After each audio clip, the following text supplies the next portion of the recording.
ঈদ মুবারক। ঈদ মুবারক। বাহরাইনে 770 বর্গ স্কয়ার কিলোমিটারে এই দ্বীপ রাষ্ট্রে প্রায় 1,50,000 বাংলাদেশি প্রবাসী বিভিন্ন পেশায় কর্মরত আছে। ঈদুল আজহা উপলক্ষে এক বিশেষ অনুষ্ঠানের আয়োজন করা হয়েছে।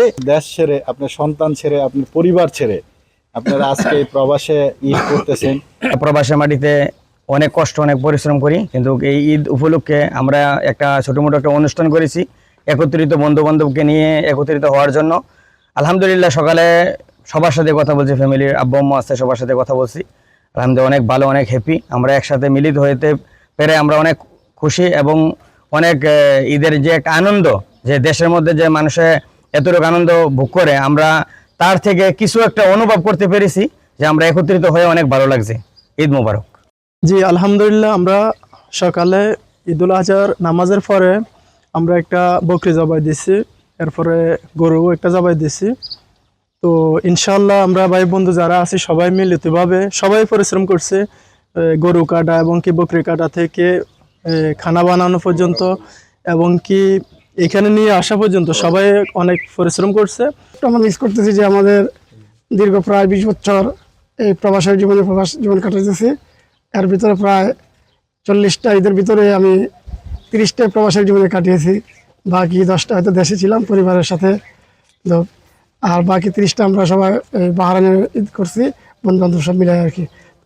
আল্লাহ রাব্বুল আলামিনের দরবারে শুকরিয়া জ্ঞাপন করি। 10 বছরের মধ্যে আমি সর্বপ্রথম আমার মাকে হারাইছি, যিনি আমার গর্ভধারিণী মা। আমার মা দুনিয়া থেকে বিদায় হয়ে গেছে। আজ 3 বছর হয়েছে আমি আমার মায়ের জানাজা পড়তে পারিনি।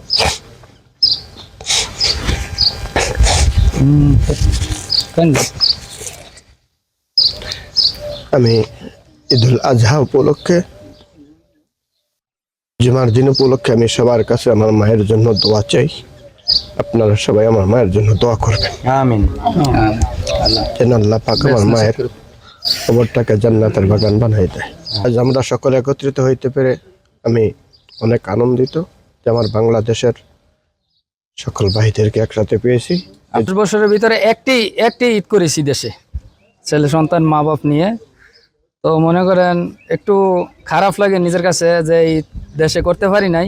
করতেছি মা বাপ, ওয়াইফ, ছেলে সন্তান সবাইকে। তবে আমরা মনে করেন খুশি তাদেরকে যে আমরা টাকা পয়সা দিতে পারি, ঈদ করতে পারি, কুরবানি দিতে পারি, দেশের উন্নত করতে পারি, সন্তুষ্ট আমরা মনে করেন খুশি। তো আসলে আমরা যেখানে বাংলাদেশে থাকা অবস্থায় যে জিনিসটা অনুভব করি, ছেলে সন্তানকে নিয়ে খাওয়ানো দাওয়ানোর যে ব্যবস্থাটা করা হয়, খাসি গরু এবং অনেকেই সবাই এগুলা করি, কিন্তু এখানে আমরা থাকার কারণে মিস করি ওই জিনিসগুলো। তো আলহামদুলিল্লাহ এখানে আমরা যে শত ভাই এখানে আজকে আনন্দ করার জন্য এই সুইমিং পুলে আসছি, যে খানাটা খাওয়াইছে, যে গরুর মাংস, খাসি মাংস, খুব ভালো লাগছে। তবে দেশের যে মজাটা মনে হয় যে আজকে পেয়ে গেলাম এখানে। তো আসলে আমরা এরকম যদি প্রায় আয়োজন করতে পারি তাহলে আমাদের জন্য খুব সুন্দর হবে, কারণ এই মনটা আমাদের সারাদিনের আজকে কাজ করছে। অনেকে ভাই বলছে যে কাজ করি, সবসময় কাজ করি, কিন্তু এই যে একটা সময় এখানে দিলাম, এই সময়টার জন্য মনে হয় যে যেই কাজগুলো পরিশ্রমগুলো করছি সব ইনশাল্লাহ পূরণ হয়ে গেছে, মানে আনন্দ বুকটা ভরে গেছে। তাই আমরা চেষ্টা করবো যে প্রবাসী ভাই ফাঁকে ফাঁকে আমরা যখন সময় পাবো ঈদের জন্য এবং বিভিন্ন ছুটিদের সময় পাই, এরকম যদি একটা আয়োজন করা হয়। এবং এনটিভিকেও ধন্যবাদ যে ভাইয়েরা আজকে আমাদের এই সাক্ষাৎকার নিতেছেন, কারণ আমাদের অনেক ভাই যে দুঃখটা বেদনাটা কেউ নিতে চায় না। আপনারা যে দুঃখ নিচ্ছেন আপনাদের জন্য অনেক ধন্যবাদ প্রিয় ভাইয়েরা। তো ইনশাল্লাহ নেক্সট টাইম আমাদের যদি ছোটখাটো কিছু অনুষ্ঠান হয় এবং আপনারা তুলে ধরবেন আমাদের প্রবাসী ভাইয়াদের যে কষ্টগুলো আছে, সেগুলো যদি আপনারা তুলে ধরেন তাহলে আমাদের প্রবাসী ভাইয়ের মনটা একটু সুন্দর উৎফুল্ল। আজকে ঈদ উদযাপন করার জন্য নামাজ শেষে আজকে এই জায়গায় উপস্থিত হয়েছেন, আপনার অনুভূতিটা কি, কেমন লাগছে? আলহামদুলিল্লাহ, মানে মনে হইতেছে যে বাংলাদেশে আছি এখন, যে সবাই বাংলাদেশ আমার ভাইয়েরা বন্ধুরা এখানে একসাথে হয়েছি। জুমার নামাজের পরে এখানে আমরা একসাথে সবাই খাবার দাবার খেয়েছি এবং অল্প কিছুক্ষণের মধ্যে আমরা ওই সুইমিং করব সুইমিং পুলে।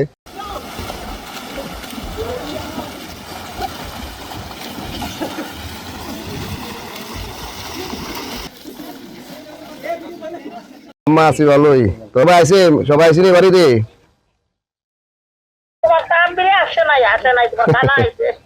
আচ্ছা আচ্ছা, গরু কই? গরু বাড়িতে না ব্যাপারীর ভাই?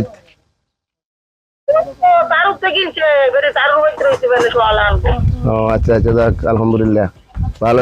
আব্বা শরীর ভালো নেই?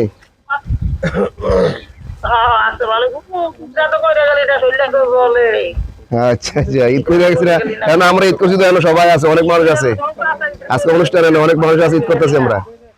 সৈয়দ মামুন হোসেন, কিংডম বাহারাইন থেকে।